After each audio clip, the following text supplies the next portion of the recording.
Baik, Assalamualaikum warahmatullahi wabarakatuh. Saya Fawaz Farida dari kelas 1B Teknologi Kimia Industri akan menjelaskan tentang materi fisika terapan yaitu momentum dan impuls. Nah, adapun pengertiannya yaitu momentum adalah besaran fisika yang menyatakan hasil kali massa benda dengan kecepatannya. Nah, momentum ini menunjukkan seberapa sulit suatu benda untuk dihentikan. Adapun konsep momentum yaitu terdiri dari tiga, itu semakin besar massa bendanya, maka semakin besar juga momentumnya. Begitupun dengan kecepatan bendanya. Nah, momentum juga termasuk besaran vektor, yaitu besaran yang memiliki arah. Nah, adapun rumus momentum bisa dilihat dari sini, yaitu P sama dengan M dikali V.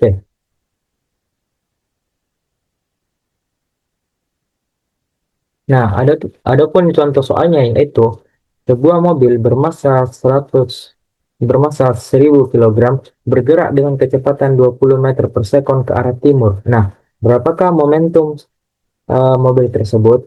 Diketahui massanya sama dengan 1000 kg, kecepatannya sama dengan 20 meter per sekon. Yang ditanyakan momentumnya. Jadi, dijawab menggunakan rumus yang tadi, yaitu P sama dengan M dikali V, yaitu 1000 dikali 20 sama dengan 20.000 kg kali M per S. Nah, dan juga ke arah timur. Nah, yang selanjutnya yaitu pengertiannya impuls. Nah, impuls adalah gaya yang bekerja pada suatu benda dalam selang waktu tertentu. Nah, konsep impuls juga terdiri dari beberapa, yaitu yang pertama, impuls menyebabkan perubahan momentum. Juga impuls dapat diperbesar dengan memperbesar gaya atau waktu tumbukannya. Dan yang terakhir yaitu impuls termasuk juga besaran vektor, yaitu besaran yang memiliki arah. Nah, adapun rumus impuls yaitu I sama dengan F dikali delta T. Nah, contoh soalnya yaitu sebuah gaya sebesar 50 Newton bekerja pada benda selama 4 detik. Berapakah impuls yang dihasilkan? Nah, diketahui gayanya 50 Newton, waktunya yaitu 4 detik, dan ditanyakan impulsnya. Nah, dimasukkan dalam rumus I sama dengan F dikali delta T sama dengan 50 dikali 4 sama dengan 200 ns, yaitu impuls yang dihasilkannya adalah 200 ns. Nah, ini ns sama saja dengan satuannya tadi, cuma disingkatkan lagi. Nah, baik. Selanjutnya yaitu resultan momentum. Nah, resultan momentum adalah penjumlahan vektor momentum yang terdiri dari apakah dua atau lebih benda dalam suatu sistem yang memperhatikan besar dan arah momentumnya. Nah, adapun konsep resultan momentum ini yaitu momentum merupakan besaran vektor yang punya arah. Nah, resultan juga momentum dihitung dengan penjumlahan vektor. Nah, resultan momentum ini bisa terjadi pada entah dua benda yang bergerak searah ataupun berlawanan arah. Nah, momentum juga bisa terjadi pada dua arah X dan Y. Nah, adapun rumus resultan momentum terdiri dari beberapa, yaitu di sini saya ada mengasihkan 4, yaitu yang pertama benda bergerak searah, bisa lihat rumusnya. Kedua, benda bergerak berlawanan arah. Dan ketiga, momentum dua arah dengan sudut tetanya yaitu 90 derajat. Dan yang terakhir yaitu momentum membentuk sudut sembarang. Nah, ini adapun contoh soalnya yang tadi. Nah, yang pertama yaitu contoh soalnya searah. Dua benda memiliki momentum 6 kg kali M per S dan 4 kg kali M per S arah. Nah, tentukan resultannya. Dimasukkan dalam rumusnya, yang dimana resultan momentum sama dengan P1 ditambah P2, yaitu 6 ditambah 4 sama dengan 10 kg kali M per S. Nah, yang selanjutnya yaitu contoh soal berlawanan arah, yaitu sebuah benda bermomentum 10 kg kali M per S ke kanan dan benda lain 4 kg kali M per S ke kiri. Nah, tentukan resultannya. Jadi, dimasukkan dalam rumus PR sama dengan P1 dikurang P2, maka 10 dikurang 4 sama dengan 6 kg kali M per S ke kanan. Nah, mengapa ini ke kanan? Karena mengetahui tadi momentumnya itu lebih besar ke arah ke kanan. Jadi, ini ikut ketika itu. Nah, yang selanjutnya yaitu soal dua arah, yang dimana ini yang soal apa yang contoh rumus ketiga tadi, dimana contoh soalnya itu sebuah benda memiliki momentum 6 kg kali M per S ke timur dan 8 kg M per S ke utara. Nah, tentukan besar resultan momentumnya dimasukkan dalam rumus, yaitu PR sama dengan uh, akar P kuadrat T ditambah P kuadrat Y, yaitu sama dengan akar 6 kuadrat ditambah 8 kuadrat, menghasilkan dari perhitungan penjumlahan tersebut, perhitungan tersebut didapatkan akar 100 yang dimana sama dengan 10. Jadi hasil resultan momentumnya adalah 10 kg MPS. Nah, selanjutnya yaitu contoh soal pada sudut sembarang. Nah, dua benda memiliki momentum masing-masing P1-nya yaitu 6 kg MPS dan P2-nya 8 kg MPS. Nah, sudut antara kedua arah momentum tersebut yaitu 60 derajat. Nah, tentukan besar resultannya momentumnya. Nah, diketahui yaitu yang tadi P1-nya sama dengan 6 kg PS, P2-nya dan juga sudutnya, dan ditanyakan resultan momentum dimasukkan dalam rumusnya, dan ini rumusnya, dan hasil akhirnya yaitu akar 148, di mana hasil dari akar 148 ini sama dengan 12,17 kg MPF. Jadi resultan momentumnya adalah 12,17 kg per M.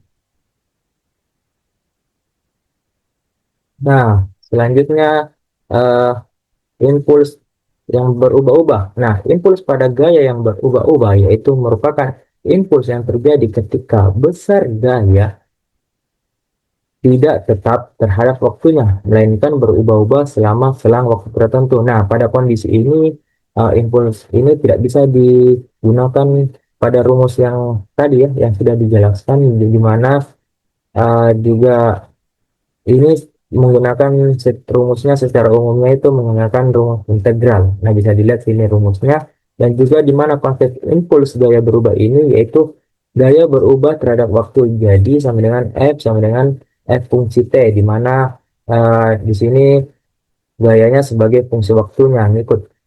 Dan kemudian impuls sama dengan luas daerah di bawah grafik gaya waktu, dan terakhir impuls tetap menyatakan perubahan momentum. Nah, adapun uh, grafik gaya terhadap waktunya dan bentuk grafiknya itu bisa entah itu dalam bentuk segitiga, trapesium ataupun kurva. Nah, di sini contoh soalnya, contoh soal impuls. Nah, di sini saya mengambil pada grafik segitiga, yaitu sebuah gaya berubah dari 0 Newton ke 10 Newton selama 4 detik. Tentukan impulsnya. Nah, dimasukkan dalam rumusnya, karena ini segitiga, maka rumus impulsnya itu 1/2 dikali alas kali tinggi. Jadi 1/2 di mana alasnya 4 dikali tingginya 10, jadi hasilnya 20 ms. Nah, selanjutnya yaitu soal impuls pada gaya berubah terhadap waktu, yaitu kita ini menggunakan pada rumus ilmu tadi, di mana contoh soalnya yaitu sebuah gaya bekerja pada suatu benda dan berubah terhadap waktu menurut persamaan F fungsi T sama dengan 4T, dengan T dalam sekon, di mana gaya bekerja dari T sama dengan 0 sekon sampai T sama dengan 5 sekon. Tentukan impuls yang dialami pada benda tersebut, dimasukkan dalam rumusnya ini, di mana I sama dengan integral 0 sampai 5 4T dt dimasukkan, yaitu dilihat integral 4 integral 0 sampai 5 dt, yaitu dimasukkan tadi dan didapatkan hasilnya yaitu 50 ns. Nah, selanjutnya yaitu hubungan antara impuls dan momentum. Nah, sesuai hukum Newton 2, di mana rumusnya gaya itu sama dengan F sama dengan M dikali A, maka dengan ditambahkan percepatan, jadi A sama dengan delta V per delta T sama dengan P2 kurang P1 sama dengan delta T. Maka ketika ini digabung, maka F sama dengan M dikali P2 kurang P1 per delta T. Nah, dikalikan kedua ruas ini dengan delta T, di mana kalau apabila dikalikan pada ruas di sini delta T maka hilang, di sini maka ada, yaitu maka hasilnya F delta T sama dengan M kali P2 dikurang M kali P1. Nah, karena juga rumus momentum sama dengan P sama dengan M kali P, maka F delta kali delta T sama dengan P2 dikurang P1, sehingga diperoleh impuls. Rumus impulsnya yaitu sama dengan I sama dengan delta P. Nah, kita masuk ke contoh soalnya saja.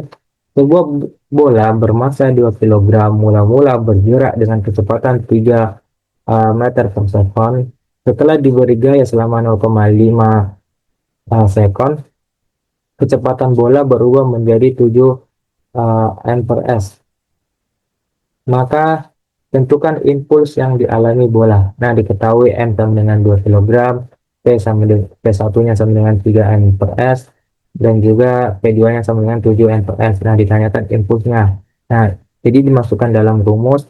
Oh ya, jangan juga terkecoh sama waktunya. Di sini hanya diketahui impuls aja yang ditanyakan, maka I sama dengan M dikali P2 kurang P1 didapatkan, yaitu 2 dikali 7 dikurang 3, maka impulsnya adalah 8 kg kali M per S.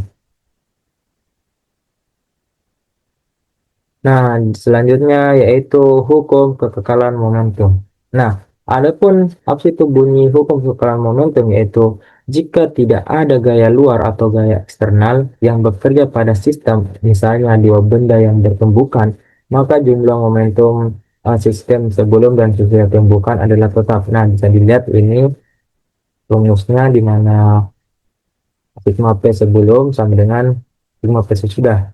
Ini adalah tetap kekal. Adapun bila diuraikan lagi, maka rumusnya seperti ini. M1P1 ditambah M2P2 sama dengan M1 P aksen 1 ditambah M2 P aksen 2. Nah, kekekalan momentum juga berlaku pada semua jenis tumbukan. Nah, adapun jenis-jenis tumbukan ini, eh, yang pertama yaitu tumbukan lanting sempurna di mana koefisien restitusinya sama dengan 1. Yang kedua, tumbukan lanting sebagian di mana di sini 0 lebih kecil daripada koefisien restitusi lebih kecil dari 1. Dan kemudian yang terakhir yaitu tumbukan tidak lanting sama sekali di mana E-nya sama dengan pasti 0. Nah, adapun koefisien restitusi ini berfungsi untuk mengukur kelentingan tumbukannya. Adapun rumus untuk mencari E-nya juga sama dengan minus P aksen 2 dikurang P aksen 1 per P2 dikurang P1. Nah, adapun juga ini rumusnya bisa juga E sama dengan akar H aksen dikurang H apabila ini ingin mencari apa dari ketinggiannya.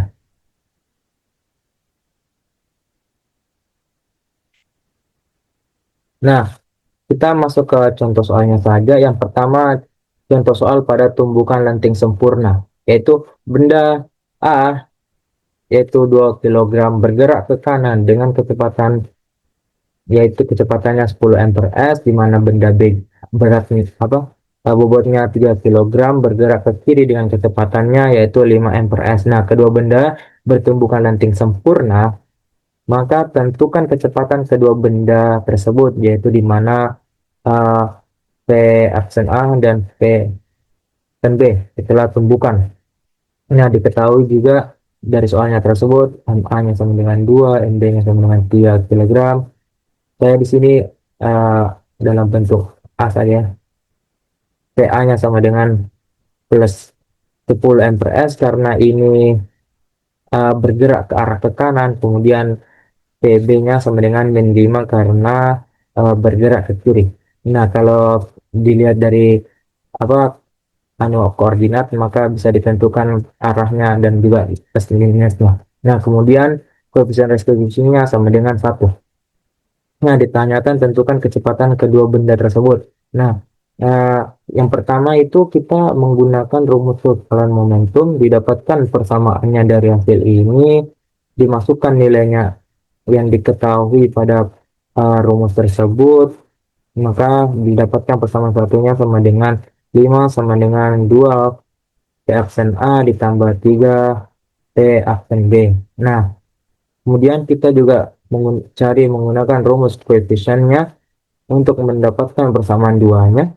di mana koefisien restitusinya ini sama dengan satu, maka dalam rumusnya tadi koefisien restitusi sama dengan E sama dengan P aksen B dikurang P aksen A per PB dikurang PA. Nah, di mana koefisien restitusinya sama dengan satu, dimasukkanlah semua nilainya tadi yang ini. Nah, didapatkan hasilnya bisa dilihat yaitu uh, untuk P aksen B-nya sama dengan 15 ditambah P aksen A, yaitu persamaan duanya. Nah, selanjutnya substitusikan persamaan dua tersebut ke dalam persamaan satu.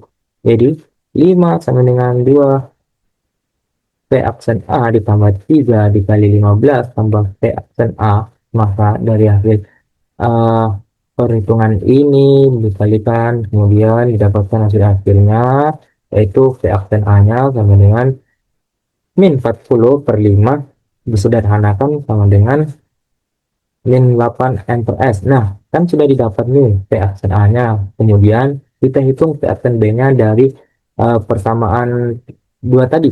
Dimasukkanlah nilainya P aksen B 15 sama dengan P aksen A, dan juga kemudian P aksen B sama dengan 15 ditambah min 8. Ini min 8 dari mana? Dapat dari P aksen A nya sudah didapatkan tadi, yaitu ini. Maka dalam hasil penjualannya yaitu P aksen B nya sama dengan 7 meter per M. Nah, jadi kecepatan benda A setelah tumbukan adalah minus 8 M per S ke kiri, dan kemudian benda B-nya yaitu 7 M per S ke kanan.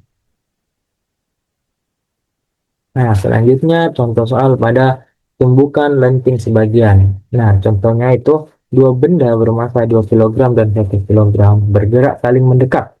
Nah, di mana kecepatan awal masing-masing benda tersebut yaitu 6 M per S dan 2 M per S. Setelah tumbukan, kecepatan benda pertama menjadi 2 M per S. Nah, diketahui MA-nya sama dengan 2 kg, MB-nya 1, PA-nya 6, PB-nya 2, P aksen A-nya 2. Nah, ini itu mau dicari P aksen B-nya. Nah, kita masukkan saja dalam rumus tadi, rumus kekekalan momentumnya, dikasih masukkan nilainya pada data tersebut. Nah, ini hasil dari ini sama dengan 14, 2 dikali 2 sama dengan 4, 1 dikali P aksen B sama dengan P aksen B, kemudian P aksen B-nya sama dengan 14, di ini pindah sini, ini 4-nya pindah ke sini sama dengan 10, jadi P aksen B-nya sama dengan 10 M per S. Nah, selanjutnya yaitu contoh soal pada tumbukan tidak lenting sama sekali, di mana ini koefisien restitusinya 0, di mana itu benda A bermassa 2 kg bergerak ke kanan dengan kecepatan 10 mph menumbuk benda B bermassa 3 kg yang mula-mula diam. Setelah tumbukan kedua benda bersatu, hitunglah kecepatan kedua benda setelah tumbukan. Nah, jadi yang ditanyakan ini hitung kecepatan dua benda tersebut, yaitu dan dimasukkan dalam rumusnya keterangan momentum tadi, di mana rumusnya ini pada tumbukan tidak lenting sama sekali itu berbeda sama yang tadi, yaitu uh, MA sama dengan PA, MA dikali VA sama, ditambah MB dikali VB sama dengan dalam kurung MA ditambah MB tutup kurung PA aksen. Jadi dimasukkan data tersebut, 2 dikali 10 ditambah 3 dikali 0 sama dengan 2 ditambah 3 P aksen didapatkan 20 tambah 0 sama dengan 5 P aksen. Jadi P aksennya sama dengan 20 dibagi 5 sama dengan P aksennya sama dengan 4 M per S. Jadi kecepatan kedua benda setelah tumbukan adalah 4 M per S ke arah kanan. Nah, kenapa jadi kena apa kedua benda tersebut sama hasilnya sama, gimana bunyinya tadi uh, apa momentum, yaitu ketika sebelum dan sesudah saling bertumbukan maka hasilnya adalah kekal, jadi hasilnya adalah sama 4 M per S ke kanan. Nah, Itulah dari penjelasan materi yang saya bawakan. Mohon dan lebihnya kurang dimaafkan. Sekian dari saya. Wassalamualaikum warahmatullahi wabarakatuh dan terima kasih.